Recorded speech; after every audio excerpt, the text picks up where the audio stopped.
Je m'appelle Patrick Heller, je suis marié avec Olivia. On a 3 enfants entre 13 et 19 ans. On est des Suisses allemands et ça fait bientôt 21 ans qu'on est avec la MAF.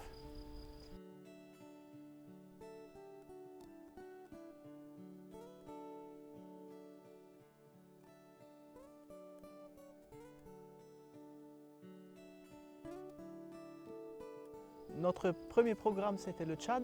On est parti à 2 au Tchad pour 4 ans. Après, on a eu les premiers 2 enfants. Après 4 ans, on est parti à Madagascar. Donc ça fait 17 ans maintenant qu'on travaille ici à Madagascar. Une chose que j'apprécie beaucoup vraiment, c'est que souvent en Europe, les pilotes, ils sont toujours partis. Donc la vie familiale, c'est très difficile. Ici, la vie missionnaire est très différente. Ça peut arriver que je passe 1, 2, 3 nuits en brousse parfois, mais souvent je suis à la maison. Ça veut dire que notre vie de famille, elle est très proche. Une journée typique, on n'en a pas vraiment. Donc il y a les deux. Il y a quand même les routines qu'on a chaque jour. On va travailler, on va au bureau. Les vols, ils sont bien programmés et tout. Mais de l'autre côté, en Afrique, il y a toujours beaucoup de changements. Il faut être, si on n'est pas déjà flexible, on va apprendre à être flexible. Disons, le programme il peut changer très vite, très soudain, donc il faut toujours être ouvert à des changements. Si un vol est programmé, parfois on se lève assez tôt, à 4 heures, à 5 heures, parce qu'on veut partir assez tôt pour revenir assez tôt, surtout dans la saison pluvieuse. Après, ça dépend du programme, parfois on passe des journées ou des nuits en brousse. Donc souvent je suis de retour le soir, mais parfois on reste pour 2-3 jours. S'il y a des journées sans vol, souvent on va au bureau, parce que nous sommes des assez petits programmes, ça veut dire que chaque pilote ou chaque personne a différentes casquettes aussi. Donc ça se peut qu'on travaille comme pilote avec safety manager ou qu'on est impliqué dans la qualité aussi ou d'autres fonctions. Donc normalement on a toujours assez de travail. Le vol qui m'a marqué le plus, c'est très difficile à dire parce qu'avec la MAF, souvent on amène des pasteurs, on amène des missionnaires, on est impliqué dans le travail d'église très souvent, surtout ici à Madagascar je pense. Et donc c'est difficile à dire que ce vol il est plus important que ça. Parfois on amène même presque des présidents ou des ministres, on pense oh là là, mais à la fin c'est vraiment tous les vols qu'on amène, soit pasteur ou missionnaire, qu'il faut dire ça c'est extraordinaire.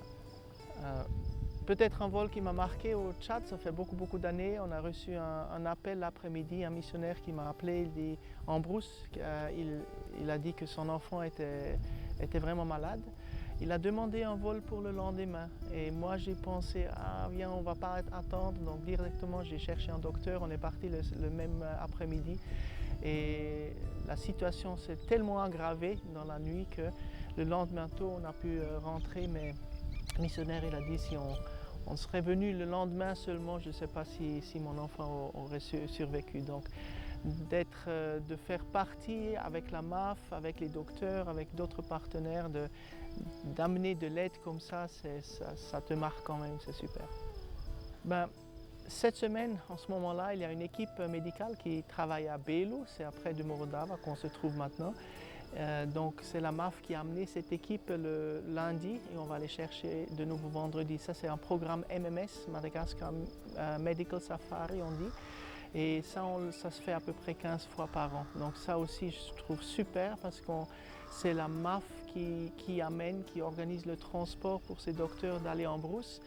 Et s'il n'y avait pas la MAF, les docteurs n'iraient pas là. Donc toutes les personnes qui peuvent profiter, soit dentistes, soit faire des opérations ou des traitements médicaux, ils n'auraient pas cette option. Donc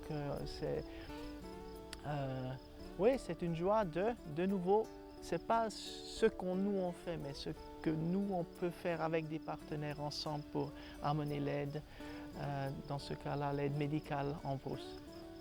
Donc pour devenir pilote MAF et peut-être de réussir aussi en tant que pilote MAF, je pense qu'il y a certains aspects qu'il faut regarder. L'aspect technique, donc la MAF demande 500 heures normalement avec le CPL, donc licence commerciale avec IFR.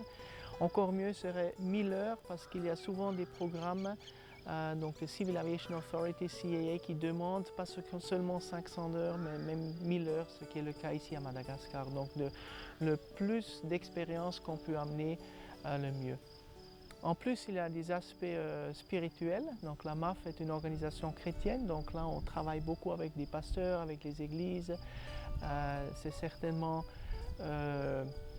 ça ne suffit pas seulement de vouloir travailler en tant que pilote, mais il faut vraiment avoir l'appel, je pense. Donc une conviction personnelle qu'on est appelé à faire ce travail. Parce que l'Afrique, c'est très très joli, c'est beau, mais il y a quand même beaucoup de défis. Donc la vie en Afrique, ça peut monter, ça peut descendre. Et surtout dans des situations ou dans des temps un peu dans la basse, si on n'a pas cette conviction, cet appel, ce qui nous pousse à faire ça peut devenir très très difficile. Donc ça fait plus que 20 ans qu'on est sur le terrain, donc moi je pense pour être efficace comme pilote MAF sur terrain, certainement il y a le point technique, donc savoir conduire un avion, piloter un avion et tout ça.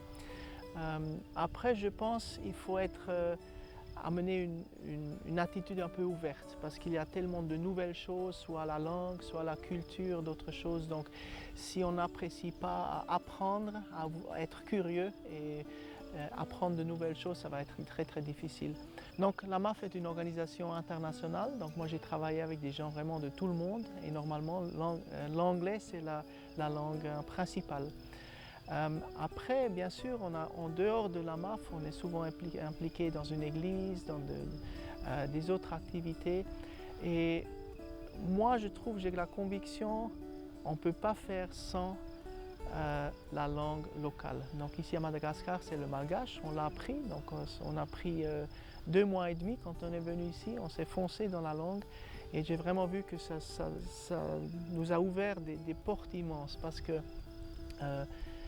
parfois les gens ils pensent je vais à Madagascar parce qu'ils parlent français, ce n'est pas vraiment le cas. Il y a aussi beaucoup de bagages du passé bien sûr et donc si on veut vraiment connecter avec les gens, il faut parler, il faut apprendre le malgache, il n'y a pas d'autre possibilité. Ouais. Donc les avions qu'on utilise, ça dépend un peu des programmes. Ici à Madagascar, on a un Caravan, donc un Cessna 208 et 282 avec moteur diesel qui est assez intéressant aussi. Point de vue technique, on part dans des pistes très courtes. Donc la piste la plus courte ici à Madagascar, c'est 450 mètres. C'est un one-way airstrip, donc on atterrit d'un côté, on décolle de l'autre côté.